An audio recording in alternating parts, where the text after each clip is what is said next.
왼쪽부터 경기 분당갑이죠. 안철수 후보 동작을 나경원 후보 당선, 안철수 당선인, 나경원 당선인, 그리고 강릉의 권성동 당선인, 국민의힘 당선인입니다. 자, 반성 타임입니다. 우선 패배는 패배고 한동훈 위원장이 사퇴를 했죠. 이제 곧 국민의힘은 전당대회에 돌입해서 당대표 선출 수순을 밟을 것으로 예상이 됩니다. 제가 이 새 당선인을 이렇게 소개한 것은 뭐겠습니까? 차기 유력 국민의힘 당대표 후보군들을 소개시켜드린 거예요. 안철수는 안철수다. 나경원은 나경원이다. 권성동은 강원도에서 강릉에서 왕이다. 이런 평가들. 결국 이 후보들, 새 후보들의 공통점이 뭡니까? 당선인들의 공통점이 뭡니까? 개인기예요. 개인기량으로 어려운 시국에서도 살아남은 사람들입니다. 자, 차기 당대표 후보군 의원님이 보시기엔 누가 있나요?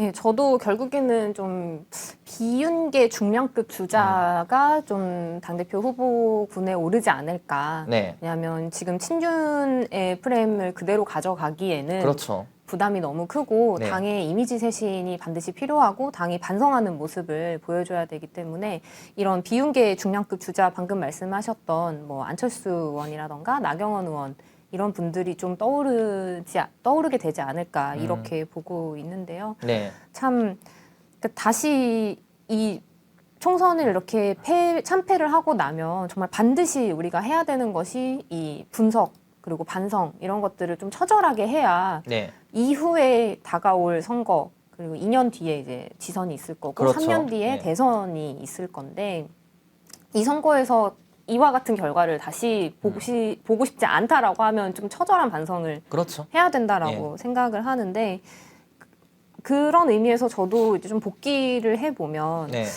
그 국민의힘이 윤석열 정부를 들어서 비대위가 벌써 이렇게 되면 세 번째 두 번이죠? 비대위였고 아니, 세 번째 이제 조용 비례까지 포함해서 네. 그렇게 되면 총 4번의 지도부가 이렇게 바뀌는 그렇죠. 결과들을 이제 가져왔었잖아요. 네. 그러니까 그 사이에 이제 뭐 김기현 당대표가 되는 과정이나 이런 부분들에 있어서 우리 당이 좀 민주주의를 당내에서 얼마큼 실천을 했느냐 이런 부분들도 좀 당 외에 계시는 중도층들은 우리 당이 어떻게 운영이 되었는지에 대해서 큰 관심은 없으셨겠지만 네. 그래도 그런 부분들이 차곡차곡 쌓여서 결국에는 총선의 민심에 반영이 됐던 게 아닐까 이런 생각이 들더라고요. 그래서 예.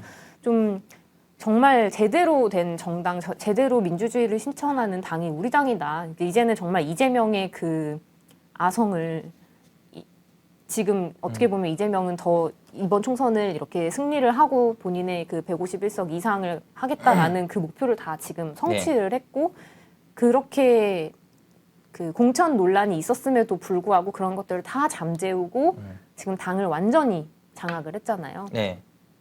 그런 모습과 완전히 대비되는 모습을 보여서 이 당이 정말 다른 당이다라는 것들을 좀 보여줄 수 있는 그런 당대표가 좀 나와야 되지 않을까 이렇게 생각합니다. 예, 그러니까 사실 이게 여러분들 이게 그 이원시 의원이 하는 말이랑 오늘 제가 여러 가지 의견을 수렴해서 전달드리는 것들이 저희 개인적인 의견이 아니라 실제로 당 내부에서 그리고 당 지지자들 지금 총선 이후에 당 지지자들 내부에서 나오는 의견을 전달드리는 겁니다. 친윤, 윤심이 민심이다 썼잖아요. 한번 써먹었잖아요. 근데 총선에서 결과가 안 좋았습니다. 안 좋은 건 맞잖아요. 그러니까 이런 것들이 있기 때문에 이번에는 다른 전략으로 다른 판짜기를 해야 되는 것 아니냐라는 의견이 있기 때문에 저희가 전달을 해서 소개를 해드리는 거예요. 그래서 이런 것들에 대해서 여러분들 의견은 다양하게 있는 게 당연한 거니까 어느 한쪽 의견만 가지고 이걸로 가야 돼 하지 말고 양쪽 의견을 들어보고 여러분들이 이것도 괜찮네 저것도 괜찮네 하시는 게 조금 더 낫지 않을까 그렇게 생각을 해봅니다. 그래서 당대표 선출 기준을 결국에는 이게 아니죠. 이 유권자들부터 다시 판을 짜야 됩니다. 지난번 전당대회에서는 윤심이 민심 이걸로 갔었죠. 캐치프레이즈를. 그렇게 갔었는데 이제는 윤심이 민심이라는 한계가 있는 것 아니냐라는 의견이 당 지지자들 내에서도 나오고 있어요. 국민의힘을 지지하는 사람들 내에서도 나오고 있고 당 지도부들 그리고 당 내부에서도 나오고 있는데 그렇다면은 유권자들은 전당대회가 이제 시작되잖아요. 유권자들은 당대표 후보군들이 나왔을 때 어떤 것들을 기준을 두고 선택을 해야 될까요? 어떻게 해야 될까요?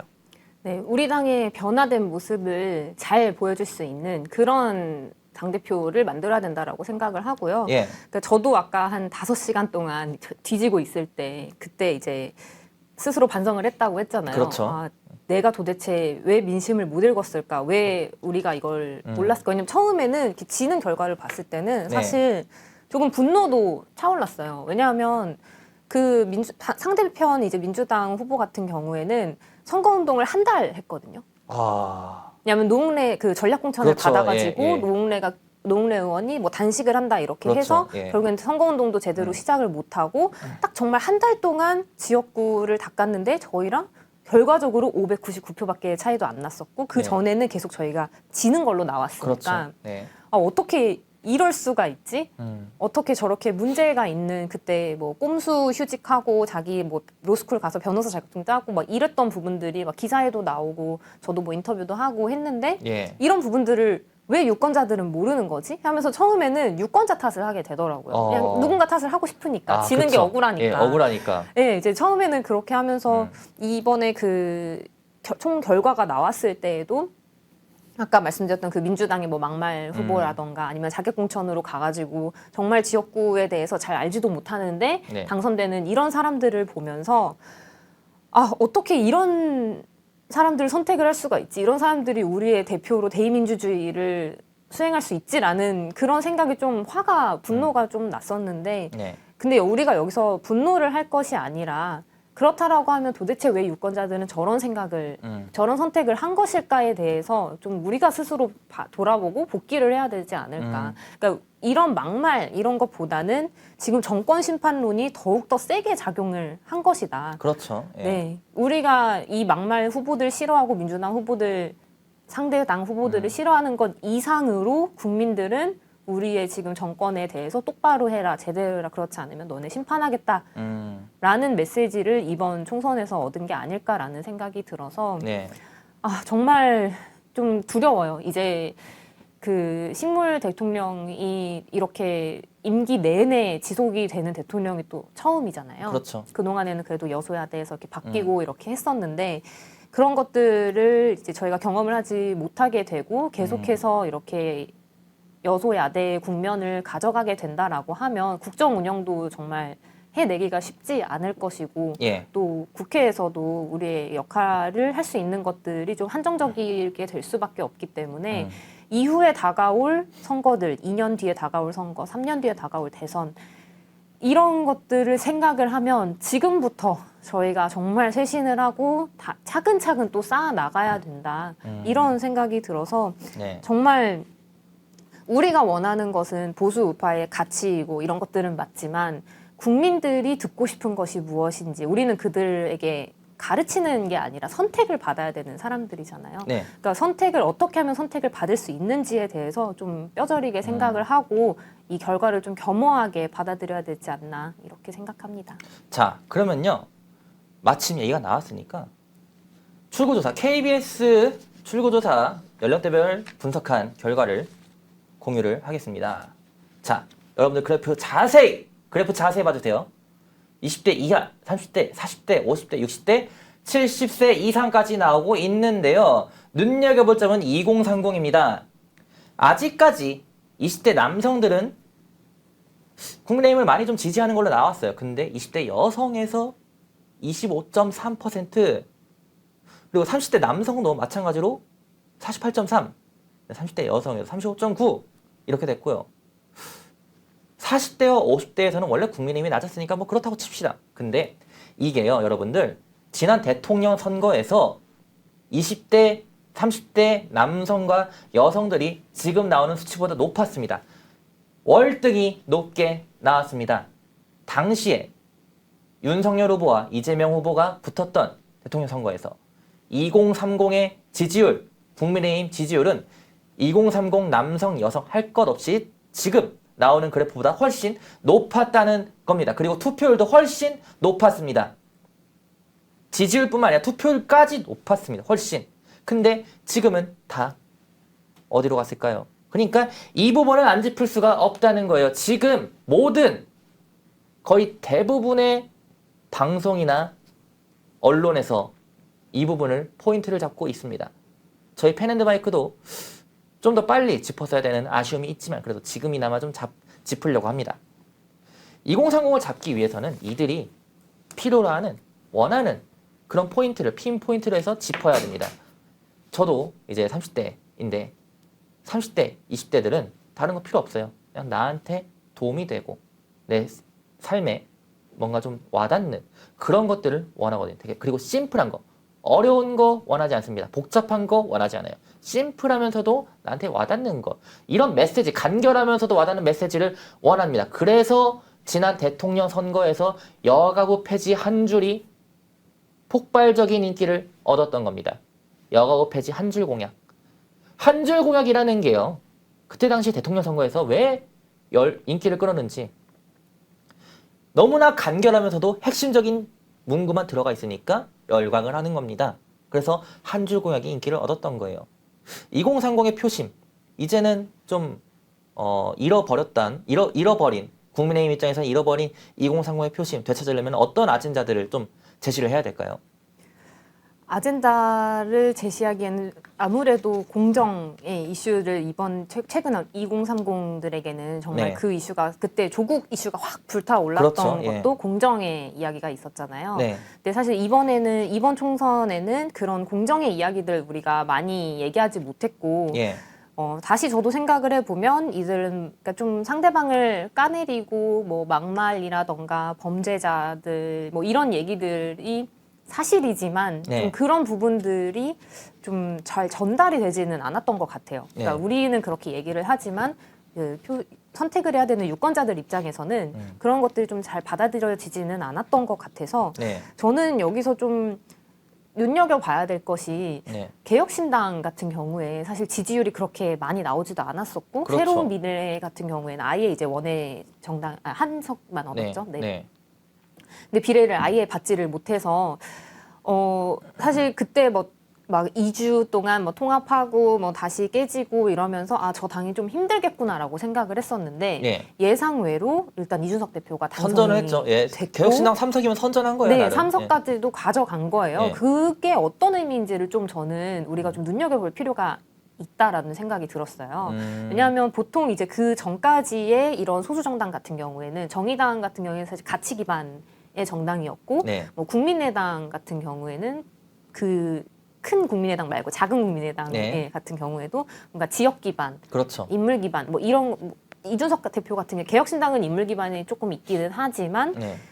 그래도 약간 세대 기반의 그 지지가 조금 더 크다라고 느껴졌거든요. 예. 그렇게 해서 이 세대 기반으로 만들어지는 정당이 생긴다라는 것이 네. 지금 어떤 의미를 갖는지에 대해서 우리가 좀 돌아봐야 될 필요가 있고 말씀하셨다시피 이전에 우리가 이겼던 대선 그리고 오세훈 시장 그 보궐선거랑 지방선거 이때를 돌아봤을 때 2030의 표심을 확 잡았을 때 이 승기가 쫙 이렇게 그렇죠. 같이 따라오는 예. 그런 때를 우리가 경험을 했잖아요. 네. 그러니까 그거를 다시 좀 가져가야 되는 그런 방향성으로 가야 되지 않을까 이렇게 생각합니다. 그러니까 여러분들 지금 착각하고 계신 게 있는데 2030이라서 중도가 아닙니다. 2030 표를 가져오면 중도표를 가져오자는 것 아니냐라는 의견을 주시는 분들이 있는데 아니에요. 2030은요 이미 보수화가 됐었습니다. 한번. 보수 성향을 가진 2030들이 굉장히 많아요. 실제로. 왜냐면은 지난 문재인 정권에서 나 문재인 정권 좀 마음에 안 들어. 부동산 그런 것들도 있고 이 청년 취업이나 일자리 같은 부분에서 너무나 우리 삶에 그리고 조국 전 법무부 장관, 조국 지금 대표죠. 조국 대표 이런 사태들 보니까 나는 좀 국민의힘을 지지해야 될 것 같아 이러면서 지지했던 사람들이 많아요. 그래서 2030 보수층입니다. 2030 보수 중도가 아니에요. 2030 보수가 그때는 국민의힘을 지지를 했는데 이번 총선에서는 지지를 안 했다는 겁니다. 투표장에 안 나갔다는 거예요. 투표장에 가서도 투표를 안 했거나. 그러니까 2030 표를 찾아오자고 하면은 2030 표를 찾아오자는 게 중도의 표를 가져오자는 게 아닙니다. 혼동하시면 안 돼요. 아예 정치에 관심 없는 무관심층, 중도층을 가져오자는 게 아닙니다. 정치를 알고 정치에 관심이 있고 국민의힘을 찍었던 여러 번 국민의힘을 찍었던 지난 오세훈 서울시장 재보궐선거 그리고 대통령 선거 경기 그리고 그 지방선거 3번에 걸쳐서 국민의힘이라는 정당을 찍었던 2030 표를 가져오자 보수표를 가져오자는 거지 중도표를 가져오자는 게 아니에요. 혼동하시면 안 됩니다. 헷갈리시면 안 돼요. 그렇게 생각하셔도 안 됩니다. 잘못 알고 계신 거예요. 그러니까 지토끼는 지토끼대로 잡고 우리가 아니죠. 예, 국민의힘이라는 정당, 국민의힘 입장에서는 국민의힘이라는 정당을 찍었던 이 2030표를 가져오자라는 거예요. 이런 의견들이 실제로 지금 나오고 있기 때문에 이호원 의원도 그렇게 말씀을 한 거고 그렇게 아젠다를 키워드를 내놓자 정책적으로 내놓자 메시지를 전달하자 이런 의견이 지금 나오고 있다는 걸 저희가 전달을 드린 겁니다. 짚어내지 않을 수가 없는 거예요. 짚어야 되는 거죠 당연히. 그래서 여러분들 지금 채팅창이 뭐 좀 당원에 가입을 많이 했어요. 그 국민의힘 당원 가입 2030 당원들 아직도 많이 있어요. 실제로 많이 있고 물론 탈퇴하신 분들 많이 있겠지만은 아직도 당원인 분들 많이 있습니다. 예, 그래서 여러분들이 혼동하시면 안 된다는 거를 말씀을 드리고 싶습니다. 자. 모두가 숨죽이고 침묵하던 시절 펜앤마이크는 앞장서 자유와 민주를 외쳤습니다. 자유파 정권 탄생을 위해 싸웠습니다. 2024년에도 펜앤마이크는 쉼없이 달려갑니다. 2024 총선 자유파 승리를 위해 노력하겠습니다. 자유민주주의 체제수호의 선봉이 되겠습니다. 왜곡된 대한민국 역사를 바로 세우겠습니다. 2024년에도 펜앤마이크를 응원해 주십시오.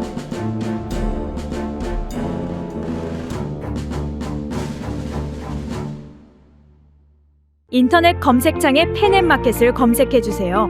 펜앤마켓은 펜앤드마이크 구독자분들을 위한 종합 쇼핑몰로 좋은 상품으로 온라인 최저가를 목표로 하는 마켓입니다. 많은 관심과 사랑 부탁드립니다.